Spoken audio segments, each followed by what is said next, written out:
I decided to rebuild my original version of the Paranormal music box that I had built, and this is the way that it came out. So stick around, and in this video I'll teach you all the ins and outs and show you everything that I did through this process of how I got to this point.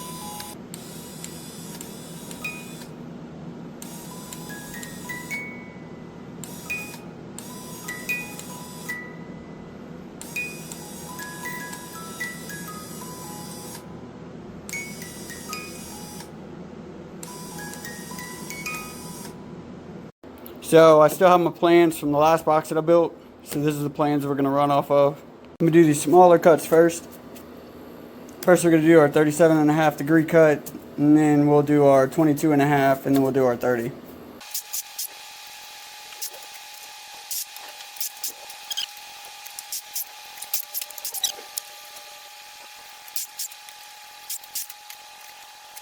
First thing to do on these parts, I'm going to find my center line on all of them, and then I'm going to mark out where I need all my holes drilled for my lights and for all the sensors and everything.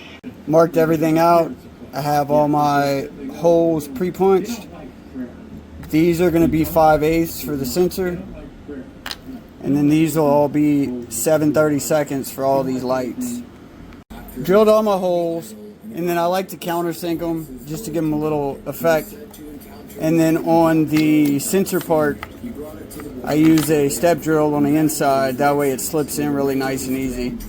After I drill my holes, I made a little channel for my solder contacts to go in. So that way whenever this goes in, it fits completely flush up there. So now we're going to put this all together. So now I'm going to flatten out both sides so that way the top and bottom fit really nice and clean.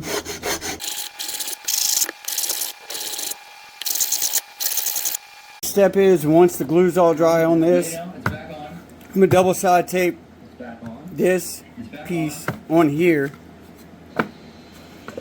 like that, and then I'm going to flush trim all of this so that way the top and the bottom will be all nice and neat. I use a flush trim router bit to trim everything up, and now I'm going to equally space all my holes and drill those out to put the boxes together. I have my battery boxes now, so I marked everything out. I'm going to go cut these out, and then we're going to route a pocket for those.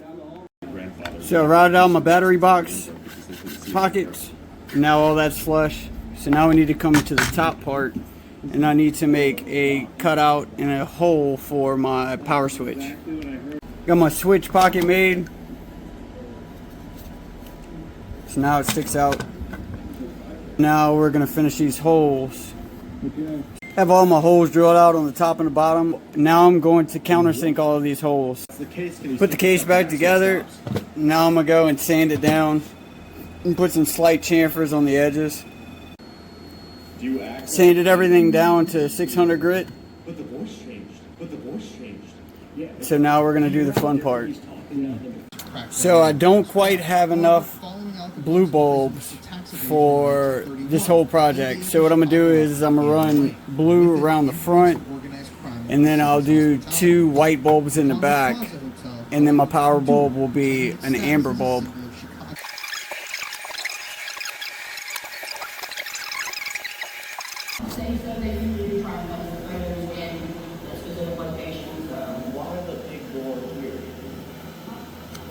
What was that?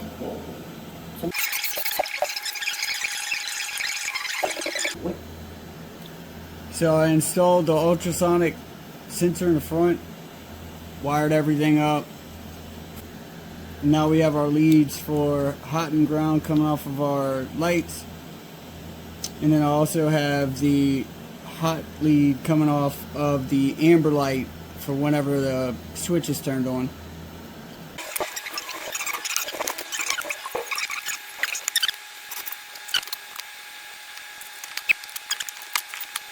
Okay, so now that we have our 2 9-volt battery boxes in, take my leads and I'm going to stick them in and hook them together.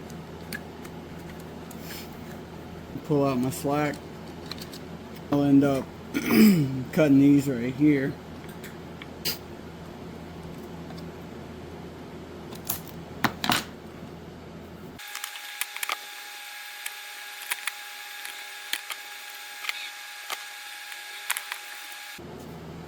And since I already have my switch wired up, this is a 3-position switch, so in the middle is off and forward or backwards is going to be on. On the middle terminal of my switch, that'll be the input,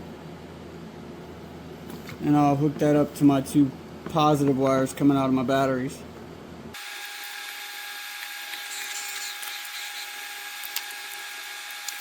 So from here I'll take this white wire that comes, the power wire that comes off of my light bulbs, and I'll feed this underneath and through the 2 battery trays onto this side like this. So now I have my switch,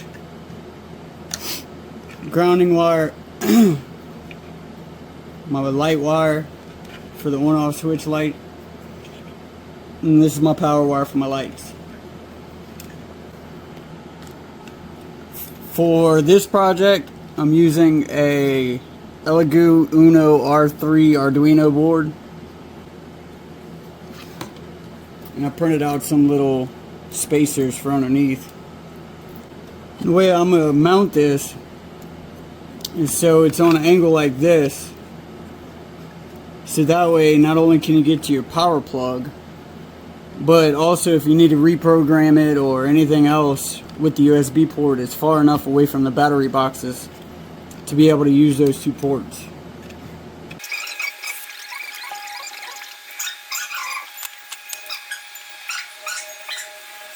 The next piece I have is going to be this mini relay. You have on one side you have your signal wire, your battery positive and your negative, and on the other side you have a battery positive coming into the middle terminal, and then the NO, which is going to be normally open, is going to be where you connect your music box, lights, whatever else. So that way whenever it senses motion on the front, it trips the relay and sends power from the middle wire into the outer wire. So I'm going to place that right here.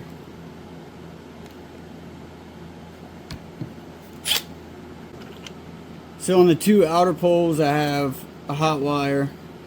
I'm going to solder these together because that way the switch will work either way that you push it. And I'll solder that into another wire, and then I'll start soldering all my other connections that I need.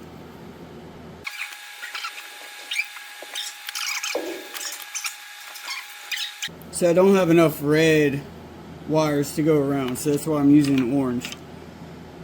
So from here I need to go from this grounding wire that I have that goes from my battery box to the ground of these lights.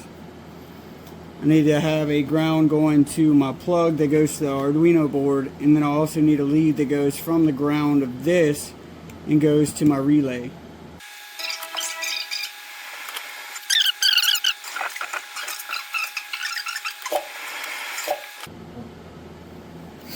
So again, I have my ground wire that goes into my power plug of the Arduino board. I have a negative wire that goes into my relay, and then this wire is going to be the one that goes to my motor eventually. On this power side, I'm going to take this wire that comes off of my power light at the back for whenever I turn on the switch, connect it with this power wire, and then I'll also need a power wire that goes to the relay, and then also another power wire to go on the other side of the relay, so that way whenever the relay's engaged, it'll jump from the middle terminal to the outside terminal. So from here I have this one positive wire coming out. That one's going to go to the positive, which will be the middle terminal on the relay.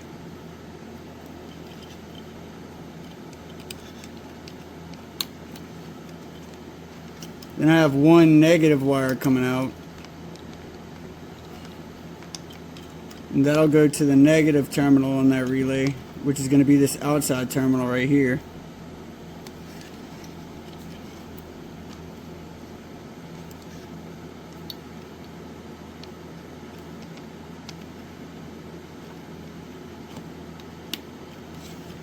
like that.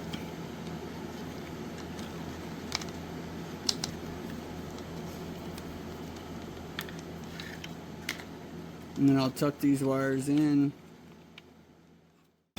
Alright, so this signal wire is going to go from the signal of the relay, and then it's going to go to terminal 9 on your Arduino board.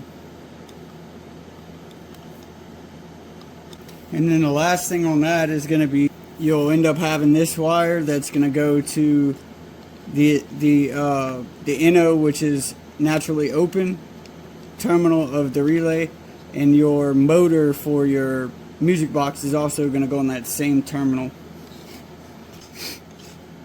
Now you're going to have ground, your echo pin is the second one, trigger pin's the third, 5 volt is the fourth, and on this one is actually an RGB ultrasonic sensor, so it has RGB neopixels inside of the sensor. If you don't have one, that's fine. You'll wire it up the same, just without the without that fifth wire. So for this one, I'm going to go, say, a yellow for my power, and we'll use a purple for the neopixels, and then I'll use the gray for the ground, and then blue is going to be my trigger, and green will be my echo. So I'm going to go from this ground right here, and I'll measure this out. And there's a grounding spot on the board itself that I'll take my ground off of. And the next one's going to be my echo wire, which I'll use green for. And echo is going to be on pin 5 of the Arduino. Third pin is going to be your trigger wire, which will be pin 6 of the Arduino board. I use this yellow one as my power wire. So this power wire is going to go from that 4th pin, and on this side of the board you'll see a 5 volt, which is right behind the ground that we're using. So I'll go from that pin to the 4th pin of this ultrasonic sensor. Last but not least, I'm going to use this purple wire to go from my RGB in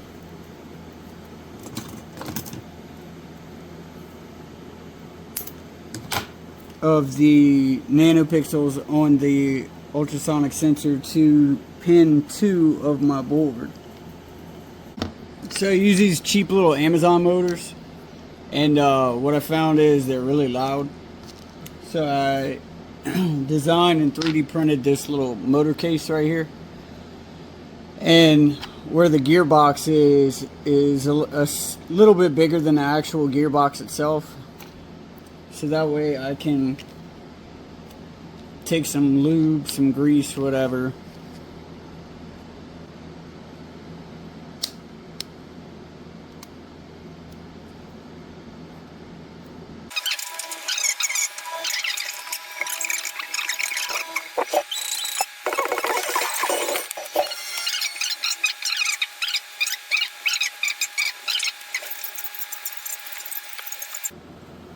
so I put my motor and box into my music box on the top, and I have my hole drilled. So now I'll put my power switch in.